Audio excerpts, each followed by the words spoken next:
the dam has broken and the waters are raging down the mountainside, and you're just sitting in the village going, nope, it's fine. Just a little bit of rain. It's crazy. I don't understand how you can still say this shit this close out from a complete attitude shift.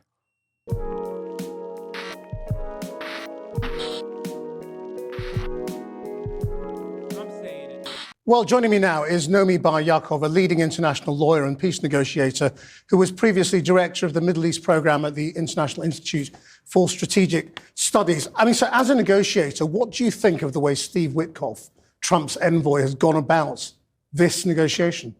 Well, I think not just this negotiation. I think all negotiations he is involved with are tricky. I think you need experts in the actual subject matter to negotiate. And I think that proposal for 60 days is inappropriate at the moment. The war needs to end. Israel needs to withdraw from Gaza, and all 58 hostages need to be returned. So having a kind of deal whereby it's sort of sounds like it may happen, it may not. I'm not sure at all that is going to happen. But what next? You know, you need to have experts who know that unless the end game is clear in the negotiation, and the end game has to be two states, a Palestinian sovereign state and an Israeli sovereign state, we're not going to get anywhere. Well, that is clearly not stated anywhere, and the United States is not clear. It's crazy because, like the experts that they're trying to bring forward are like wishy-washy two-staters at this moment. You can't put the toothpaste back in the goddamn tube, man. It's done. It's over. They need to come at this with the recognition. I think they're trying to, and that's why I'm saying, like, they're going to assume the end game here, even though there is no, like, day after plan for Israel, there is already designs for a day after plan for the propaganda arm of Israel. And that day after plan for the propaganda arm is a two-state approach and liberal Zionism, and going back basically to the conditions that created Hamas to begin with. The two-state solution is literally separate but equal. It sounds good to the onlooker if they are not equipped with the knowledge of what the two-state solution creates. A two-state solution, or a pathway towards a two-state solution, is simply a continuation of the one singular state that Israel has illegally occupied on all of the historic Palestinian lands in perpetuity. That's all a two-state solution is, okay? When people say, oh, we want a two-state solution, the correct terminology to apply in this process is to end the apartheid, to end the occupation. Saying, oh, we just want a two-state solution, it's like, okay, well, that is what the argument was for years and years and years. The one guy who actually entertained that notion or kickstarted that process was assassinated by Israeli society. And supporters of his assassin are now within the governing coalition. Itamar Ben-Gvir, Bezalel Smotrich. I'm talking about the assassination of Yitzhak Rabin. Like, October 7 happened because October 6 was a two-state solution. About what the end position is, other than a Trump Riviera, you know, and that's the problem in Gaza, and that is a big problem in terms of how you approach whether you should go along with this. I mean, does America feel like an honest broker? Well, America's never pretended to be impartial. America is Israel's greatest ally. And that is why the Gulf states are taking the lead role in mediation and negotiation. And there is an Arab plan led by Saudi Arabia and Egypt.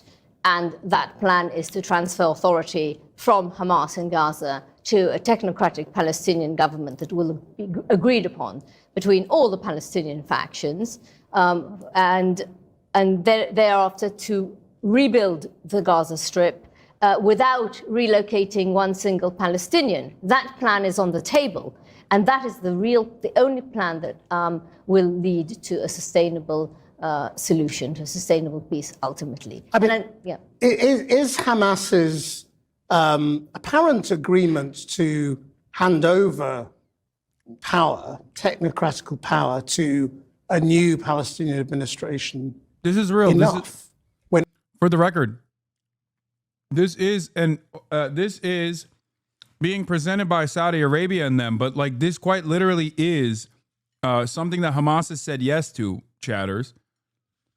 Understand that much has been made of the selfish and evil nature of Hamas in Western media.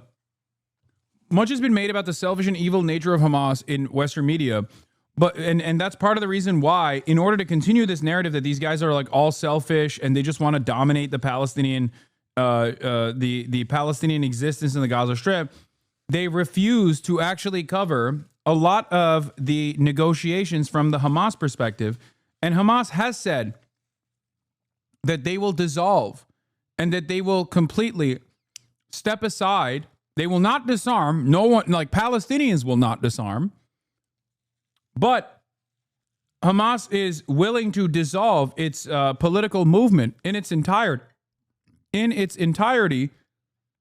and step aside for a technocratic Palestinian controlling entity in the region. If people were truly motivated by death and destruction and like simple dominance, why the wouldn't they just become the Palestinian Authority, chatters? Palestinian Authority is a perfect example of collaborating with the Israeli government and getting a lot of clout and a lot of money and freedom to travel. If the if Hamas wanted simply just to dominate the Palestinian lives without actually trying to move in the direction of emancipation, they would have just basically become the Palestinian Authority. It is precisely the opposite. And that's why they fucking keep saying, oh, these guys are so selfish and so brutal and so barbaric and anti-Semitic. It's bullshit. When Israel is saying it wants to destroy Hamas. That's where it's not clear, isn't it? You know, does Hamas need to offer to leave? Well, what does what does destroying Hamas mean, Christian? How do you destroy a movement? It's an ideology. And who will replace Hamas? You could get somebody far, far, far more radical. You know, it's possible. You're not going to replace one movement with a peace-loving movement with this kind of approach. The approach needs to be holistic, and it needs to look at the immediate needs, and the humanitarian situation in Gaza is beyond catastrophic, so that needs to be addressed as a matter of urgency. And then you need to build upon it, and Hamas leaders need to be given some sort of possibility to leave the Strip and hand over if we're going to get anywhere. But it's very clear they're not going to leave. They're not in control of most of the Strip at the moment. And the problem is that you're getting gangs controlling different streets. You're getting different factions, different families. This is true. And it's total. This is true. She's actually not wrong about this aspect of it. And this is Israel's design. Israel is going to the criminal elements within the Gaza Strip and saying, we'll work with you. We'll give you pieces of the land. As long as you shit up, as long as you steal aid. Sometimes Israel gives them a military base to operate out of in a red zone. There is an IDF, Israeli Occupying Force military base, that some of these gangs literally operate off of. They give them arms. They give them gear. It's crazy. It's crazy. It's ISIS affiliates that Israel is working with within the Gaza Strip. Think about that. Total chaos, and it's going to be more and more chaotic unless this is sorted out promptly. Hamas has suggested that while it decides how to respond, it is consulting other Palestinian factions. Yes. What does that mean? Who are the Palestinian factions? Well, no, there are many factions in Gaza and in the West Bank. They signed an agreement earlier on in the year in Beijing. I think there were 18 factions. And we're not, so it's not just Hamas and Fatah. It's not just, Hamas is in control of Gaza and Fatah in the West Bank. And there's also, I think the Palestinian population would like to see elections in Palestine, in all of Palestine. So that's Gaza and the West Bank. But there are lots of groups. I mean, I can name them if you like, but, the big ones are Fatah, of course, and the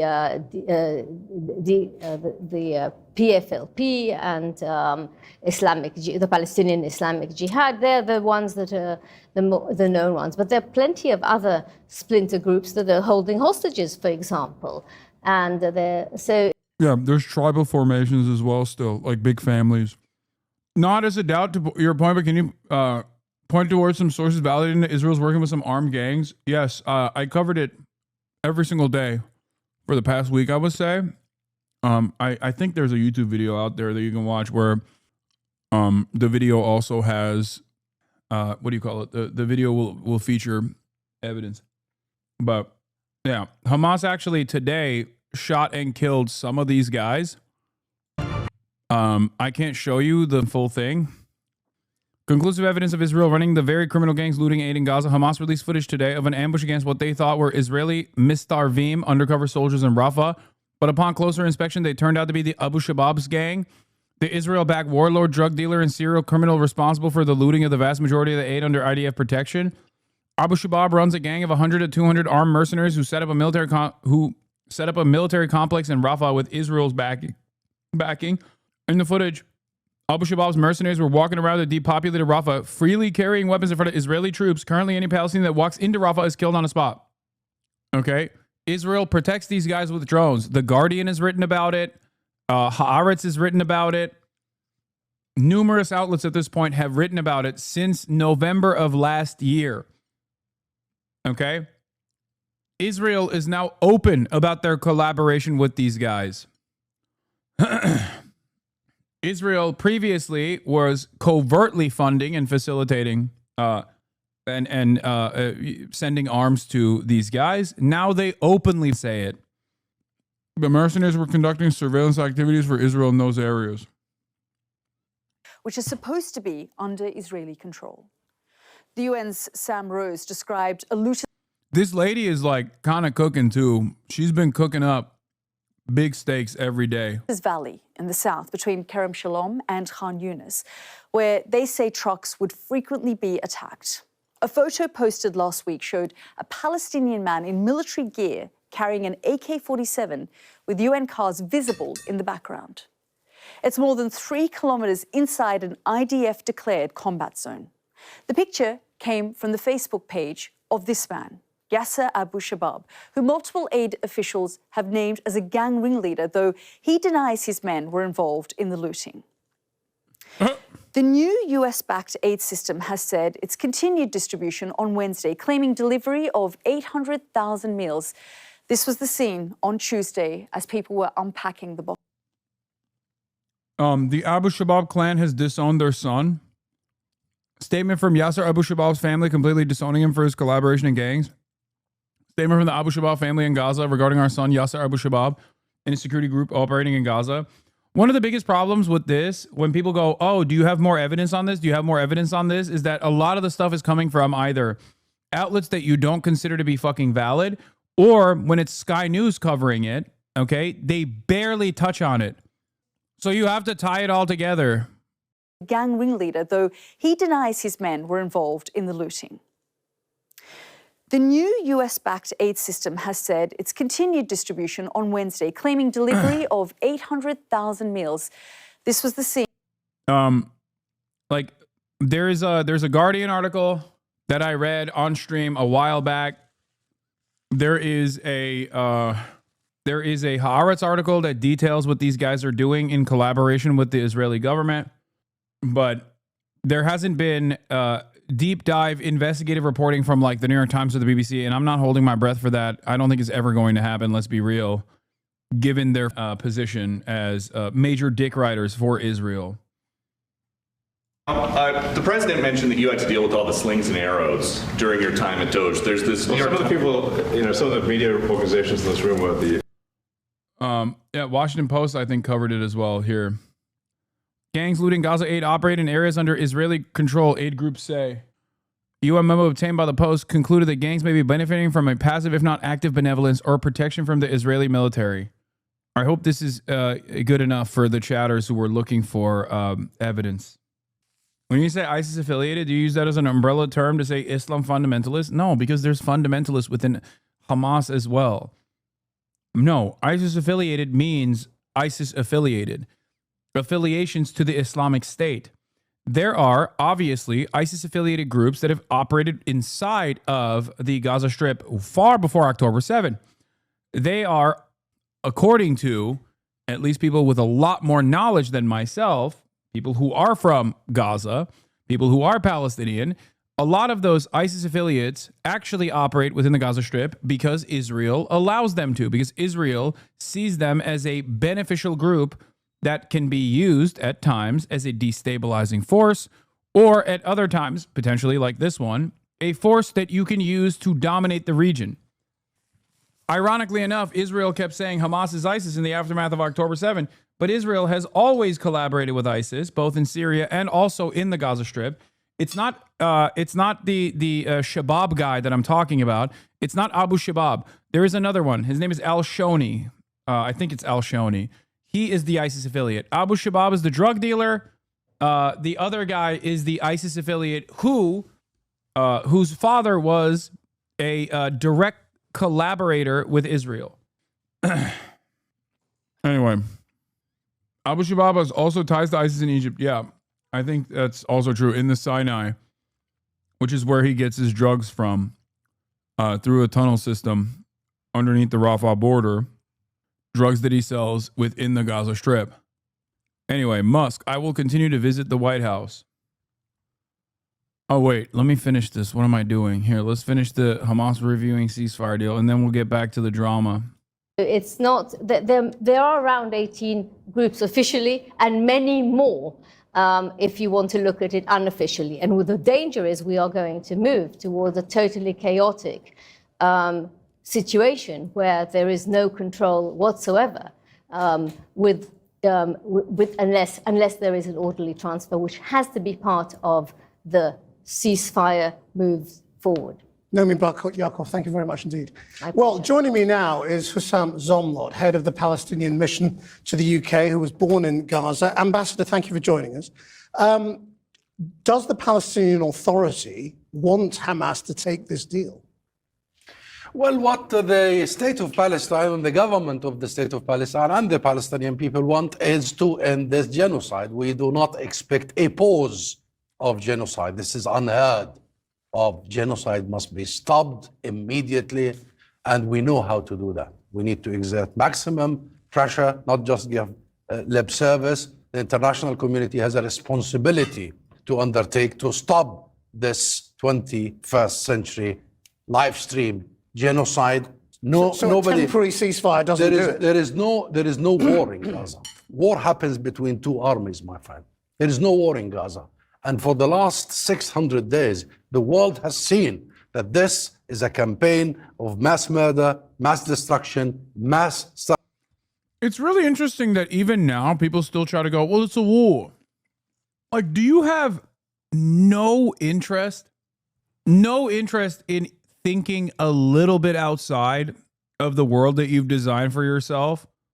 Like, next week at this point, that kind of statement is going to be seen as genocide denial. Like, while you're at the edge, now is the time to stop with this, like, oh, it's just a war shit. Okay? Because the dam has broken and the waters are raging down the mountainside, and you're just sitting in the village going, nope, it's fine. Just a little bit of rain. It's crazy. I don't understand how you can still say this shit this close out from a complete attitude shift.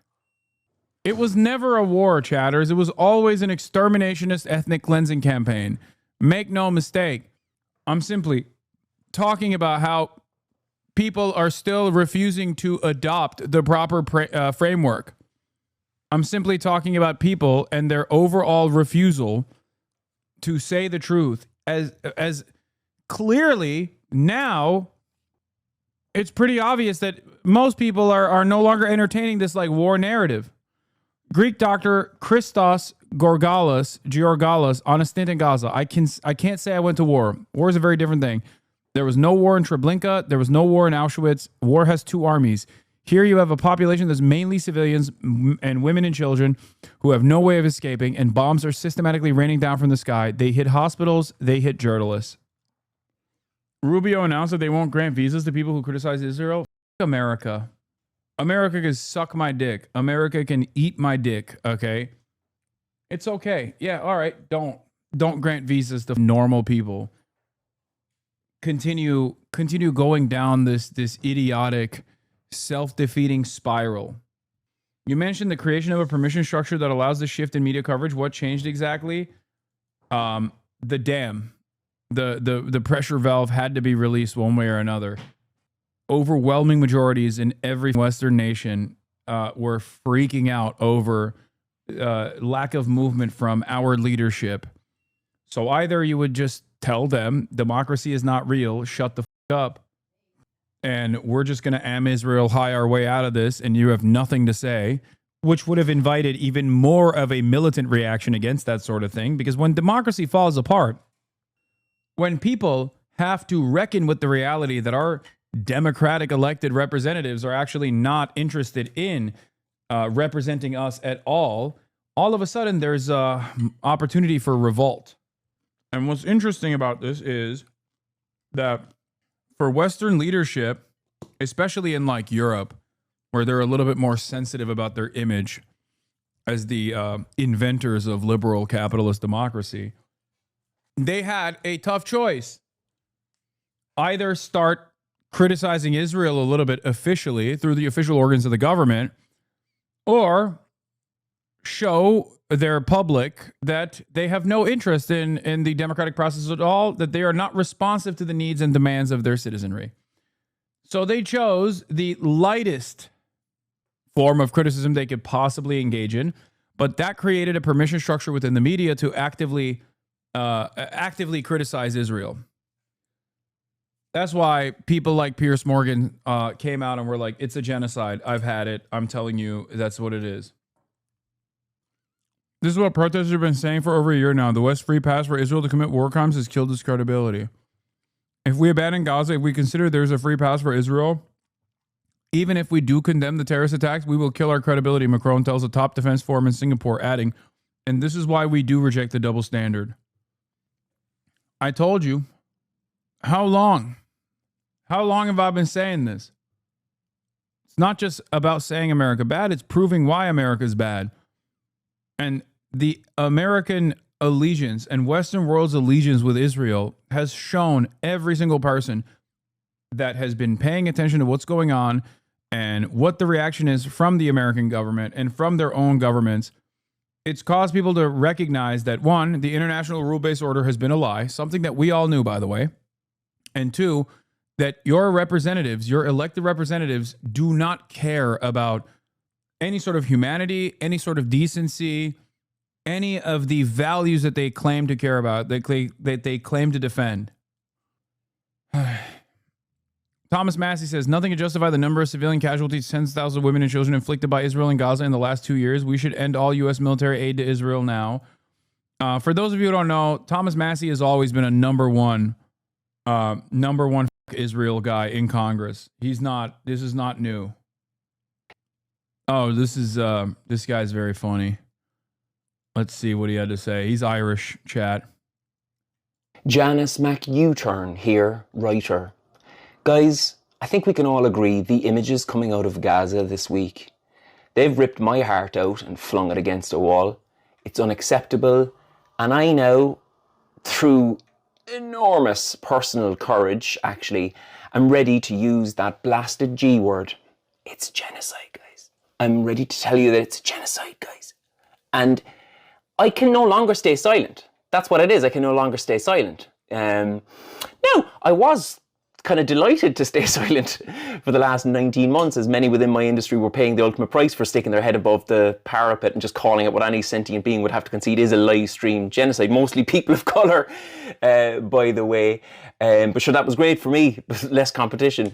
But I do feel now's the moment for me to come in. I mean, if you come in too early, you could be labelled an Islamist, whatever that means. Come in too late, you're a Holocaust denier. I feel by coming in now, I've given myself the best chance of being commercially viable to both sides in a post-genocide world. Look, as a writer, I think we can all agree that's where all the great literature comes from, doesn't it? Just sitting on the fence, seeing which way the wind will blow, and then going in the direction most expedient to one's career. Now, if the wind blows the other way again, I just want to put on record one more time, October 7th, absolutely condemn it in the strongest possible terms, like sick. But yeah, just praying for peace, guys. Namaste. This guy's awesome. He's been doing this. He's been doing this bit for a minute. Not just like about people who are coming out and finally have something to say, but just in general. He's very pro-Palestine. Wait, what? I'm preparing to leave the country. David Pac-Man. Did you watch his vlog? He's not leaving the States, but he's looking at his options since he's a naturalized citizen and not native born, and being anti-Trump makes him a target.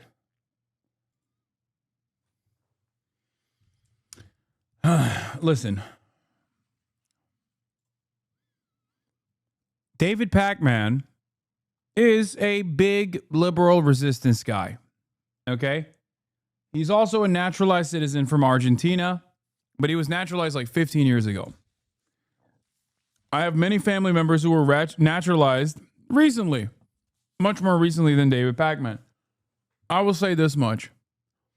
Considering that the number one vehicle that people are using to attack political dissidents in this country is their position on Israel, you know, David Pac-Man is probably going to be safe. I still think I'm going to be safe.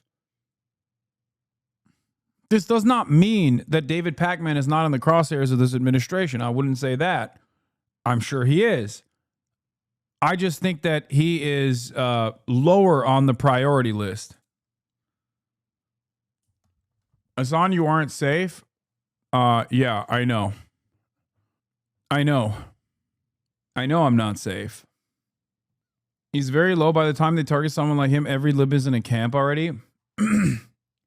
Bad Empanada suggested Hasan leave the country. Does that make Bad Empanada a coward? I mean, I'm not leaving because I'm a stubborn piece of shit.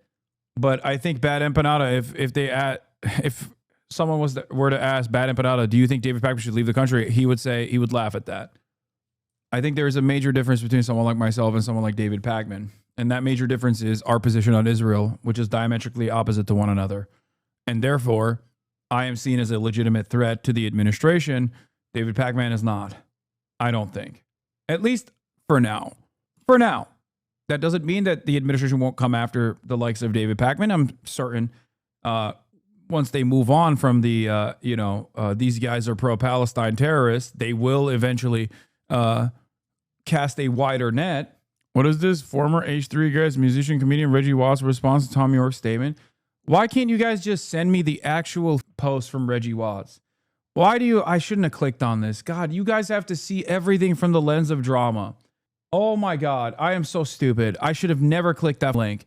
Hey, if in the future you see a link like that, you don't have to cover it from the perspective of Ethan Klein, okay? You can just simply send me Reggie Watts' Instagram to be like, this is what Reggie Watts had to say about Tom York, because that's the meat of the story. Not everything has to tie back to Ethan Klein, please, please. Please. Thoughts on Tom York's recent statement. I was disappointed to see that Tom's statement centers his hurt feelings and frames his fans' demands for him to speak up as a social media witch hunt instead of recognizing the urgency of their call for him to speak out against the world historical humanitarian crisis in Palestine. I hope Tom will reflect and decenter himself in the public outcry against the genocide, because if he and his artistic legacy stand for love and humanity as he asserts, he can come to see his fans' actions as an act of love, loving solidarity with our suffering people, a needed affirmation of our humanity in these dark times. I also want to address Tom's repetition of a common rhetorical tactic of those who are devoted to maintaining the status quo. Dude, oh my God, he cooked. Oh my God, my goat. My goat. Reggie is the man. That's right. I'm hitting him up with a follow. There are chatters who are outright proud of and love being in the snark subs every day and post anything they see there every day. Yeah, look, as long as it's relevant to Israel, Palestine, that's fine. Okay? Like, there are things that Ethan does that I think are utterly unconscionable, like fundraising for the Atlantic Council under the auspices of fundraising for Palestinians. That is utterly unconscionable, and I will cover that, okay? But if it's like, oh my God, look at what Reggie Watts had to say about Tom York, that's a standalone position. You don't have to massage Ethan Klein into this. You know what I mean? Who the cares about Ethan Klein in this situation? What? My favorite segment on Piers Morgan is when people came after Hassan, bullying him to condom hummus, and he started crying, saying you didn't have to bully me into saying it. What? God died when we tested the first nuclear warhead. Oh, you're memeing. Like making a joke about Tom York. Anyway. Own the Drama Frogs by launching Elden Ring. Shut the up. All right, let's keep going. I also want to address Tom's repetition of a common rhetorical tactic of those who are devoted to maintaining the status quo, that one cannot speak up or demand an end to the genocide unless they fully understand the deep complexity of this historical conflict. I urge Tom's fans to reject this conviction, neutralizing, demobilizing sentiment, and trust their hearts. You don't need to be a geopolitics scholar to know that starving children and slaughtering families is wrong. Your membership in the human family gives you an authority and indeed responsibility to speak up. That's right. He's so right. Wow, what a beautiful words, man. Holy shit. Karma police will come after Tom. No, it won't, because the reality of the matter is there is no justice, okay? There is no karmic justice or any real justice on this planet. I'm sorry to report. After all of these years of hoping, Dick Cheney is still very much alive. Benjamin Netanyahu is very much alive. Recep Tayyip Erdogan is very much alive. Vladimir Putin is very much alive. George W. Bush is very much alive and kicking, okay? You know it's a song, right? Yeah, of course, dude. Radiohead is the last time I listened to music. I know. Yeah, I know. Don't make me start singing. I already did one Radiohead song. Radiohead song earlier today, talking about how Tom York is a creep. How do you keep going? How do you keep doing this? Because I'm a freak, dude. I'm a creep. I'm a widow. What am I doing here? I don't belong here. Oh, oh,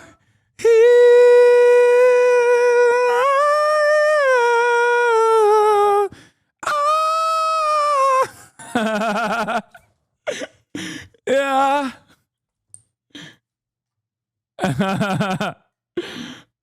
Radiohead was so anti-war. No, they just love, dude. Radiohead is like the classic progressive, except for Palestine. Okay, that's it. Oh my God, you sing worse than you dance. I'm becoming a hater. Okay, calm down. I'm not a musician. I'm not a dancer. I'm trying my best to entertain you. Okay. This is my 9/11 as a white guy who's almost 40. Yeah, they love Israel. It saved their first album from tanking, except it's like shocking because Israel famously only likes dog shit music, and Radiohead, they have dog shit politics, but they don't have dog shit music. Or maybe because Israel loves Radiohead, it's making me second guess my loyalty to their music or my assessment of their music initially. Like maybe they were dog shit all along. Starvation of an entire people. This must stop unconditionally. I mean, this is not subject. But that's not on offer, is it, right now? It must be on offer. You asked me what is our position. Yeah. We need this to stop, the genocide to end and stop permanently, not a pause for 60 days. We need to make sure that aid and food and all the basic needs are delivered unhindered immediately via the international community and the UN, not via any other mechanisms. And we need to make sure that the Gaza is rebuilt in the shortest span. There is a plan on the table. There is an Arab summit that has adopted the plan. We know what to do. We know how to link Gaza with the West Bank under one political system. And we know how to make sure that The Netanyahu plan of mass transfer is faced by all of us, is challenged by all of us. And I've just seen your report that about the groups who blocked the aid, calling them extreme. I'm hearing lots of the conversations as if Netanyahu is the problem. Netanyahu is the product of an Israeli society, by and large, that have shifted to the right. And now, collectively, as an international community, we need to think what to do, what actions to be. We've also reported this week about opposition within Israel to what's going on. Good, and it's growing. But we need to help this opposition by making sure that the right actions are taken. Full arms embargo now. We are hearing lots from London, from Paris, about possible action. We need it now. People are dying by the hundreds. Well, do you think things are shifting in Europe? I mean, we're hearing a slight increase in the language. Discourse, yes. Rhetoric, yes. But the actions that have been taken so far are by far not enough to stop a genocide that are transmitted to our screens every day. It's not talks of trade that needs to be suspended. It is trade altogether that must be suspended. The UK and the US and other Western powers are still sending weapons to a country that is committing genocide and now standing trial at the ICJ. That's the highest world court for the crime of genocide. There are sanctions that need to be imposed not on individual settlers or some organizations, but on the entire ecosystem of the settlement enterprise and the state that sponsors them. There is a list of things, including the immediate recognition of the state of Palestine. I still hear some Western politicians, including UK ministers, who still saying this risks, listen to this, even the foreign secretary yesterday in an interview, what Israel is doing in Gaza risks violating international law. Seriously? Seriously, we are still using this language and we are still giving lip service? It is the responsibility of contracting parties of international system to take immediate, tangible steps to stop this genocide. And when every Israeli minister or ambassador says this could stop tomorrow, hand over the hostages, do you believe that? If Netanyahu and Israel really wanted the hostages, they would have been home by now. There was an agreement. Yep. Cooking, as always. A U.S. proposed. Oh, you didn't read my whole comment? Radiohead was anti-war during the time Bush was president, wrote a whole album about called Hail to the Thief. So it's frustrating they're not anti-war when it comes to Palestine. Hypocrites for sure. No, even during the time that Bush was president, they were, as far as I understand, still pro-Israel. That's why I skipped over the rest of your statements. Because listen, there's a term for this. For a lot of post-October 7 leftists who only recently started recognizing what Israel was doing, the term for it in progressive circles has always been progressive except for Palestine. There's a term for it. Okay? There are a lot of people who are PEPs. Okay? Progressive except progressive except Palestine. That's it. Like people who are some of the wokest you've ever seen, okay? Radlibs. Like people who genuinely are socialist, okay? Genuinely. Like I'm not even kidding. People like Bernie fucking Sanders, okay? Bernie goddamn Sanders, who is like in American Congress, made statements that are anti-imperialist, okay? Yeah, Mark Lamont Hill wrote a book about it, dude. Except for Palestine, the limits of progressive politics. This is the book. It's crazy because, no, it's not even Islamophobia. We're talking about people who are like anti-Iraq war. Okay? People who are otherwise like anti-Iraq war, for example. But then when Israel comes into the fold, they just don't categorize it in the same ways. They can't comprehend it. They cannot comprehend it. Zionism is so pervasive and has gotten zero resistance for decades. That's a big part of it. Now that's changing. I do not think that any new wave of progressivism will factor in even liberal Zionism into the equation. It's over. I think anyone going forward in this upcoming generation that considers themselves to be progressive, that considers themselves to be leftist, I don't think they will ever allow any kind of Zionist sentiment, to take place, to take root inside of progressive causes. Okay? You're talking about not Mark Lamont Hill, right? You're talking about the PA affiliate guy. Yeah, I know. This guy is who you're talking about. I thought you were talking about Mark Lamont Hill saying like his family has gotten super wealthy. Yeah, no, I know.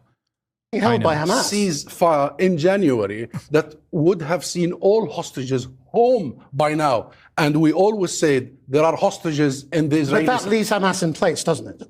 You know? There are thousands of Palestinian hostages taken by the Israeli oppressive regime. There are 3,600 Palestinians now in Israeli jail that are held without trial, without charge. They are hostages. Do you agree They with are our captives. previous So yes, we need speaker to see. who says, you know, Hamas need to be given a way to leave? Hamas leaders have also gotten super wealthy. Yeah, I think that's lie chatter. I know people say that all the time, but I've seen zero concrete evidence to the unimaginable wealth that Hamas leaders have gotten, especially because the numbers that people use to point to the wealth that the Hamas leadership has like accrued is literally larger than like the total number of aid that Palestine receives. Like it's like double the number of like all of the aid that Palestine receives. You know what I mean? The leader they spoke about earlier is one of the articles is a billionaire. Yeah, I know. Articles claim that. Okay. I have yet to see any conclusive evidence. I'll give you one example. Okay. People said Yahya Sinwar was a billionaire. He literally died inside of Gaza starving. Okay. He hadn't had food except for like a pack of Mentos in his pocket for the past 2 or 3 days when the Israeli state assassinated him. Okay. Yeah. People say I'm a billionaire. I'm sure there are wealthy members of the Hamas leadership that are landowners, and a part of that mechanism is to in their calculation, a part of that is to overcome some of these like financial restrictions that you get or whatever. But I think that too much emphasis is placed on how much wealth Hamas leadership has, and I think a lot of that is just bullshit. It's the same thing that Israel said about Hamas leadership being in Doha in secret, or being in underground caves strapped with Israeli babies to their chest so Israel won't kill them, as though the Israeli state wouldn't assassinate a Hamas leadership. And no, there is a difference between the leadership in the West Bank being rich, who are actually rich, and there is actually material wealth to show for it. There's a meme, there are some families in the West Bank that have unimaginable wealth. Families that live in the West Bank in like chateaus, basically, like Palestinians. There are definitely very wealthy West Bank Palestinians. Many of them collaborate in some ways with the Israeli administrators. That's why I'm pushing back. You're right. Ultimately, it bears no, it's not a part of this conversation at all, whether Hamas is owned and operated, or Hamas is operated by like wealthy billionaires who have stolen from the Palestinian population. Doesn't change the dynamics of genocide even a little bit. And you're not wrong. But having said that, this has always been like a Israeli technique to constantly talk about how like, well, how can there be a genocide? Hamas is actually a selfish movement to steal from the Palestinians, when in fact, many of the wealthy families in historic Palestine that still maintain some of their wealth are there, usually in the West Bank, and collaborate with the Israeli government.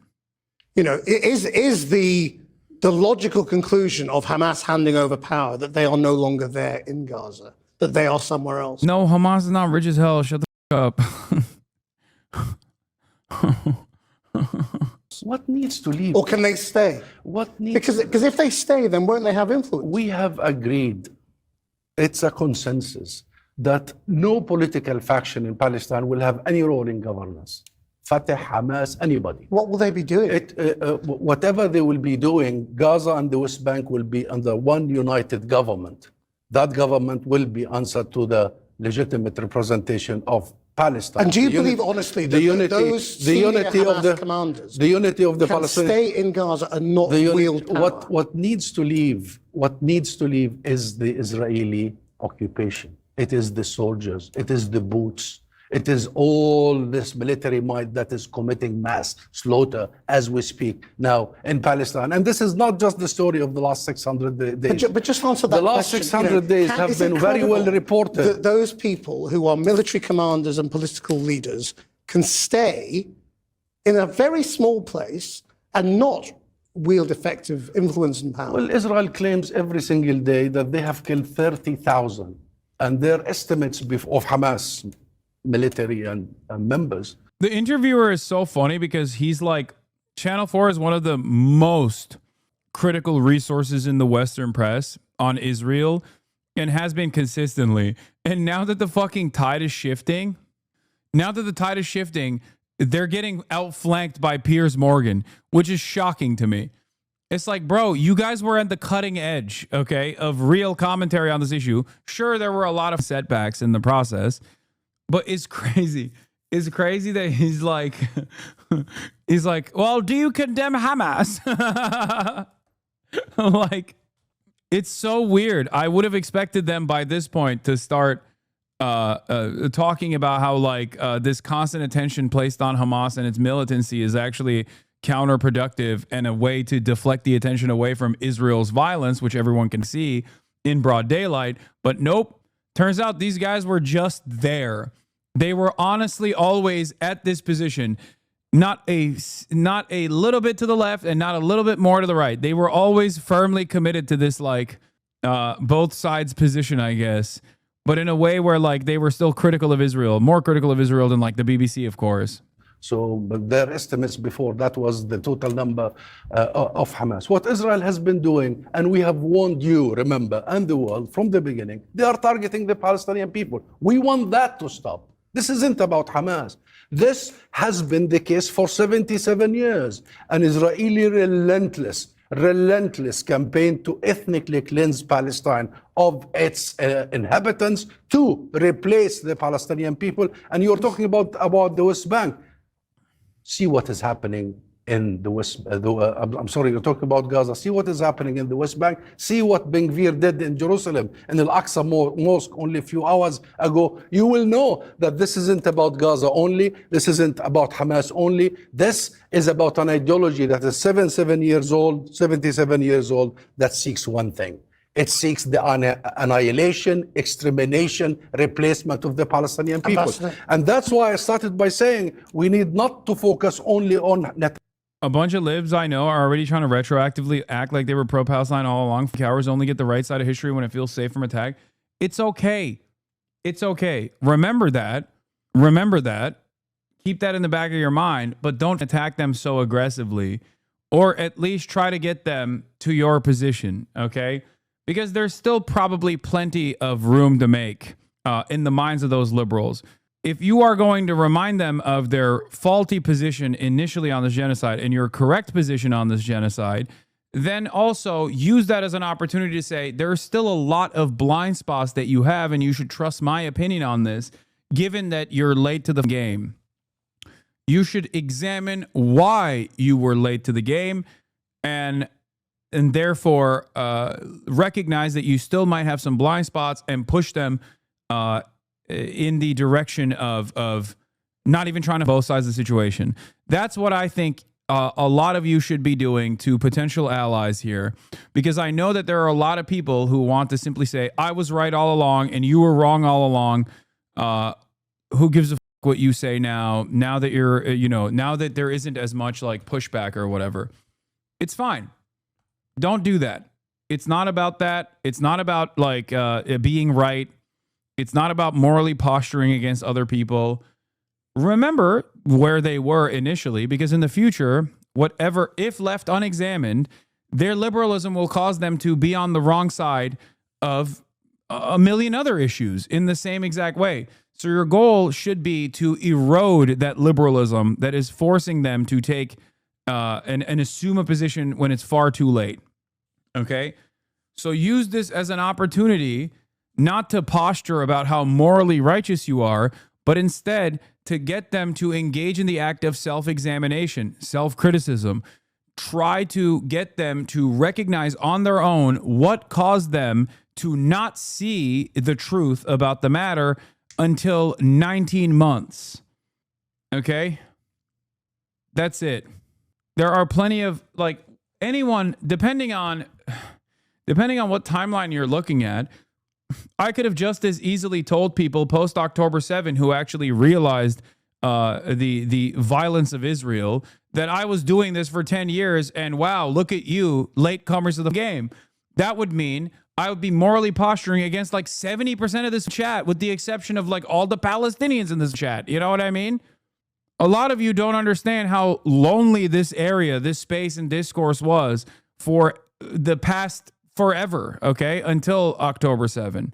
There are a shit ton of you that were quick to recognize the immorality of Israel's apartheid post October 7, but plenty of you weren't there before. And someone like myself could make that argument that, like, hey, this has been ongoing for a lot longer than October 7. Where were you where were you when Operation Cast Iron or Cast Lead or whatever the was taking place? You know what I mean? Where were you when the first Intifada happened? Where were you when the second Intifada happened?